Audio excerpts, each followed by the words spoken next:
Buster Keaton. Buster Keaton's Woodland Hills Ranch was a world away from the breakneck chaos of early Hollywood. Tucked among rolling citrus groves, the modest property was his escape hatch from an industry that had once worshipped him and then, just as quickly, cast him aside. Here, he wasn't the stone-faced daredevil of silent cinema. He was simply a man with a workshop, a handful of tools, and an endless curiosity for mechanics. He spent hours crafting intricate contraptions, indulging the same ingenuity that had once made his on-screen stunts legendary. The ranch's quiet walking paths became his sanctuary, a place where he could wander undisturbed, lost in thought or tinkering with his latest invention. It was a stark contrast to the years of studio battles, personal struggles, and the relentless churn of Hollywood's golden age. In this peaceful retreat, Keaton found something far more valuable than fame: contentment. The home wasn't a sprawling palace or a lavish estate, but it was his, and more importantly, it was enough. Elizabeth Taylor and Richard Burton. Perched above the cobbled streets of Puerto Vallarta, Casa Kimberly was more than just a retreat. It was the stage for Elizabeth Taylor and Richard Burton's tempestuous love story. The villa, a lavish hideaway gifted to Taylor by Burton, was split into two residences, connected by a pink stone bridge reminiscent of Romeo and Juliet's Verona. Here they indulged in extravagant feasts, endless bottles of tequila, and sun-drenched afternoons aboard their yacht. Yet the same passion that fueled their romance also ignited legendary fights. Neighbors swore they could hear their shouting echo through the hills, only for it to be followed by laughter and reconciliations just as intense. Even after their divorce, Taylor refused to part with Casa Kimberly, as if the walls themselves had absorbed every whispered vow and shattered glass. Today, the villa stands as a boutique hotel, preserving the opulence and volatility of a love affair that burned too brightly to last. Frank Sinatra. Frank Sinatra's Twin Palms estate wasn't just a house, it was a statement. A sleek mid-century modern retreat in Palm Springs, it had clean lines, floor-to-ceiling glass walls, and a piano-shaped pool that sparkled under the desert sun. Sinatra had it built in the 1940s, a time when Palm Springs was transforming into Hollywood's playground. But this wasn't just a getaway. It was the stage for some of the most legendary parties of the era. The Rat Pack, Marilyn Monroe, and even presidents walked through its doors, sipping cocktails as Sinatra's state-of-the-art sound system filled the air with music. Hidden passageways added an air of mystery, perfect for a man who valued both spectacle and secrecy. But when the party ended, Twin Palms became something else entirely. A refuge. After his turbulent marriage to Ava Gardner crumbled, Sinatra reportedly played "I'm a Fool to Want You" on repeat, his heartbreak echoing through the halls. The house, once alive with laughter and clinking glasses, became a place of solitude, where he wrestled with regret and the weight of fame. It was a home built for celebration, but it also bore witness to Sinatra's most vulnerable moments. Judy Garland. The Malibu beach house was supposed to be Judy Garland's escape, a sun-drenched sanctuary where the Pacific waves drowned out the relentless noise of Hollywood. Tucked along the coastline, the home was modest compared to the sprawling estates of her contemporaries, but it had something they didn't: a sense of freedom. Here she would spend hours playing with her children, Liza, Lorna, and Joey, building sandcastles and chasing the tide, moments of pure joy untouched by the pressures of the industry. Friends recalled how she would sit on the deck, wrapped in a blanket, staring out at the ocean as if searching for peace in its endless horizon. But the house, for all its beauty, couldn't shield her from the demons that followed. Financial troubles loomed like storm clouds, and her struggles with addiction turned what should have been a refuge into a place of isolation. Some nights, the laughter of friends filled the rooms. Other nights, she was alone, the sound of the waves a reminder of how far she had drifted from the life she once dreamed of. Despite her love for the home, it became a bittersweet symbol, one that held both the happiest and the loneliest moments of her life. Those who visited recalled how she spoke of it with affection, yet they could see it in her eyes. No house, no matter how idyllic, could truly offer an escape from the weight of fame. Orson Welles. Perched on the edge of a dramatic cliffside in Ronda, Spain, Orson Welles found his escape, a secluded villa where the pressures of Hollywood couldn't reach him. The town itself, with its ancient bridges and sweeping vistas, felt like something out of a lost epic, a fitting refuge for a man who had reshaped cinema but found himself locked out of its gates. Here, Welles lived intermittently throughout the 1950s and 60s, retreating from the industry that had both crowned him a genius and cast him aside. The villa, simple yet elegant, was a world away from the studio backlots and executive boardrooms that had drained him. From his terrace, he could gaze out over the deep El Tahoe Gorge, a view so breathtaking it seemed to suspend time itself. The isolation wasn't just physical, it was creative. Wells spent his days writing, dreaming up projects that would forever struggle to find funding, yet still carried the ambition of his earliest masterpieces. Spain wasn't just a retreat, it was a passion. Wells immersed himself in the culture, befriending bullfighters, poets, and artists who saw in him the same rebellious spirit that defined their own lives. He became particularly close with legendary matador Antonio Ordóñez, whose family welcomed Wells as one of their own. The filmmaker's love for Spain ran so deep that, even in death, he refused to return to Hollywood. His ashes were buried in a well on Ordóñez's estate, ensuring that his final escape from the industry was absolute. Jean Harlow.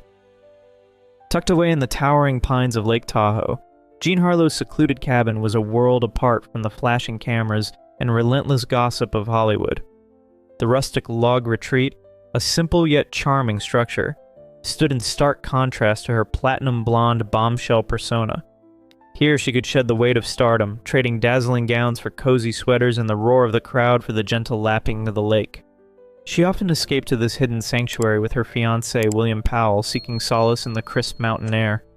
The couple would take long walks along the shoreline, their laughter echoing through the trees, a rare glimpse of peace in their otherwise tumultuous lives. But tragedy would soon cast a long shadow over their retreat. Harlow's sudden passing at just 26 left Powell shattered, and whispers swirled that he continued to visit the cabin alone, mourning the love he had lost. Some say he would sit for hours on the porch, staring out over the water, lost in memories of the woman who had once found refuge there. Decades later, the cabin, rumored to have hosted other Hollywood legends, was put on the market, its walls still holding the echoes of laughter, love, and loss.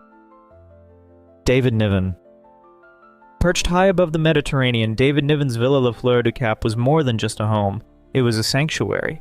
The sprawling estate, nestled in the hills of Saint-Jean-Cap-Ferrat, boasted panoramic views of the glittering sea, framed by lush gardens and towering cypress trees. It was a place of contradictions, a glamorous retreat that hosted Hollywood's elite, yet also a quiet refuge where Niven could escape the relentless demands of fame. Grace Kelly, Humphrey Bogart, and Elizabeth Taylor all walked its sun-drenched terraces, sipping champagne as the waves crashed below. But for Niven, the villa wasn't about the parties. It was about solitude. He would spend hours painting in the garden, writing his memoirs, or simply gazing at the horizon, lost in thought. Even as his health declined, he refused to leave, insisting on spending his final years surrounded by the peace he had so carefully cultivated. When the villa went on the market decades later, it retained much of its old-world charm, a testament to the man who had once called it home. Rita Hayworth. Rita Hayworth's villa in Marbella was a dream on the surface. Whitewashed walls, terracotta roofs, and a view of the Mediterranean that stretched endlessly. It was the kind of place where the world felt far away, where the golden age of Hollywood couldn't reach her. She would walk the shoreline, letting the waves erase her footprints, as if trying to erase the past itself. In Spain, she was no longer the pin-up queen or the femme fatale. She was simply Rita. The locals, either out of respect or indifference, let her be. But solitude can be a double-edged sword. Friends who visited recalled that, while she adored the villa's tranquility, it also became a place of deep loneliness. The same seclusion that shielded her from the press also left her alone with her thoughts, and those thoughts weren't always kind. She struggled with the weight of past marriages, the exhaustion of a career that had sculpted but also trapped her, and the early signs of the illness that would later take hold. Marbella may have been her refuge, but it was never quite her salvation. Fred Astaire. Tucked away in Beverly Hills, Fred Astaire's estate was more than just a home. It was a sanctuary where the world's most famous dancer could move freely, unburdened by cameras or choreography demands. The centerpiece of the property was his private dance studio, a space designed to his exact specifications, where polished floors gleamed under soft lighting. Even after retiring from film, Astaire spent countless hours here, gliding across the room in perfect rhythm, refusing to let time steal his passion. Friends like Gene Kelly would occasionally join him, the two legends swapping steps in private sessions that Hollywood could only dream of witnessing. But just as often, Astaire danced alone, lost in the music, proving that movement wasn't just performance, it was his escape. Even in his later years, neighbors would catch glimpses of him through the windows, still light on his feet, still chasing perfection. The estate, a grand yet understated retreat, became the final stage where he performed not for an audience, but for himself. Vivian Leigh. Nestled in the rolling countryside of Sussex, Tickeridge Mill was more than just a home for Vivian Leigh. It was her refuge. The 17th century estate, with its ivy-clad brick walls and sprawling gardens, seemed like something out of a novel. A serene pond reflected the ever-changing English sky, and beyond it, acres of woodland stretched into the horizon. Here, away from the relentless scrutiny of Hollywood and the pressures of the stage, Leigh could retreat into the quiet rhythms of country life. She spent her days tending to the gardens, losing herself in the delicate world of roses and wildflowers, calling them her living canvas. Her animals, cats, dogs, even a pet parrot, were her constant companions, offering the kind of unconditional comfort that people rarely could. But the tranquility of Tickeridge Mill could not always quiet the storm within her. Leigh's battle with bipolar disorder followed her even into this idyllic retreat. Friends recalled moments of radiant joy, where she would paint or read for hours by the fire, only for the mood to shift suddenly into deep melancholy. Yet despite the shadows that sometimes loomed over it, Tickeridge Mill remained her sanctuary until the end. It was the one place where, for fleeting moments, she could simply be Vivian, not the tragic heroine the world had cast her as. Yul Brynner. Tucked away in the Loire Valley, Chateau de Crissey was Yul Brynner's escape from the relentless demands of Hollywood. The medieval estate, with its weathered stone walls and sprawling vineyards, felt like something out of a forgotten century. Here, Brynner could shed the weight of his fame and indulge in his true passions: photography, music, and deep conversation. He wasn't interested in the glitzy excess of Hollywood parties. Instead, he invited artists, intellectuals, and close friends for intimate gatherings where ideas flowed as freely as the wine. The chateau's interiors reflected his eclectic tastes: ornate tapestries, antique furniture, and a darkroom where he developed his own photographs. Even as his career waned, this was his sanctuary, a place where he could live on his own terms, far from the bright lights that had once defined him. Bing Crosby. Tucked away in the sun-baked expanse of Rancho Mirage, Bing Crosby's desert estate was more than just a home. It was his fortress of solitude. The sprawling property sprawled across acres of pristine California desert, offering Crosby an escape from the relentless demands of Hollywood. At its heart was a private golf course, where he and close friends like Bob Hope would spend hours perfecting their swings under the desert sun. Inside, the home exuded a mix of rustic charm and old Hollywood sophistication, with wood-beamed ceilings, plush leather furniture, and a recording studio where Crosby could retreat to lay down tracks in peace. But perhaps the most legendary part of the estate was his private bar, a dimly lit, intimate space where he entertained an elite circle of guests. Here, cocktails flowed freely, laughter echoed through the halls, and impromptu performances turned quiet evenings into unforgettable nights. Despite his easygoing public image, Crosby was a man who valued his privacy. He would often disappear to the estate for weeks at a time, avoiding the pressures of the industry and the scrutiny of fame. The home became a symbol of his success, yet within its walls, he wrestled with personal regrets and the weight of his own legacy. Even today, whispers of Crosby's time at Rancho Mirage linger. Some say the estate still carries the echoes of his deep baritone, a ghostly reminder of the man who once ruled both the airwaves and the silver screen. Though the house has changed hands over the years, its legend remains intact, a testament to the power of a place where a man could step away from the spotlight and simply be himself. Grace Kelly. The Palais Princier was a masterpiece of old-world grandeur, perched high above the Mediterranean with sweeping views that could make even the most jaded aristocrat pause. Its gilded halls, adorned with frescoed ceilings and chandeliers dripping in crystal, were fit for a fairy tale. Yet for Grace Kelly, it was a world away from the freedom she had once known. Hollywood had been a playground, cameras flashing, scripts arriving at her doorstep, a life of movement and choice. But here, behind the palace's heavy doors, the walls felt more like a cage.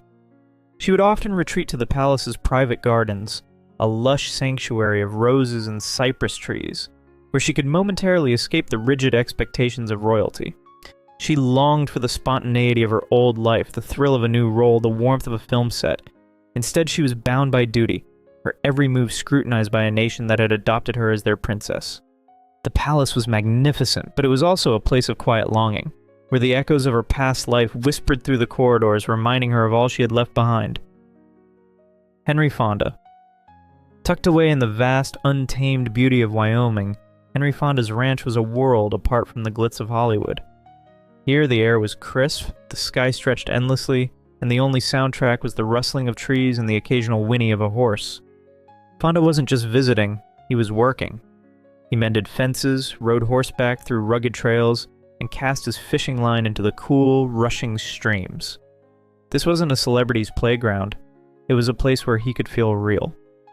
He often brought his children, Jane and Peter, teaching them the value of hard work, the satisfaction of a day spent outdoors, and the quiet wisdom of nature. Even as his career soared, the ranch remained his anchor, a retreat where he could shed the artifice of Hollywood and reconnect with something simpler, something truer. The solitude, the open land, it was his sanctuary, a place where the only role he had to play was himself. Lauren Bacall. Lauren Bacall's apartment at the Dakota wasn't just a residence, it was her sanctuary. Nestled inside one of New York's most enigmatic buildings, the space was a world away from the relentless glare of Hollywood. The Dakota itself, with its Gothic spires and brooding facade, had long been home to legends, from John Lennon to Judy Garland. But for Bacall, it was more than an address. It was a fortress where she could live on her own terms. She filled the apartment with echoes of her past, surrounding herself with mementos from her life with Humphrey Bogart. His presence lingered in framed photographs, vintage film posters, and the cherished piano where he once played. The living room, with its towering bookshelves and antique furniture, became a time capsule of old Hollywood glamour, a place where she could retreat into the memories of a world that had long since faded. Even as the city outside evolved, Bacall remained, holding on to the elegance of a bygone era. She lived there for over 50 years, proving that sometimes the greatest escape isn't about running away, it's about finding a place where the world can't reach you. If you've enjoyed this video, please leave a like and comment. Also consider subscribing and hitting the notification bell to get notified of our new videos each week. Thanks for watching.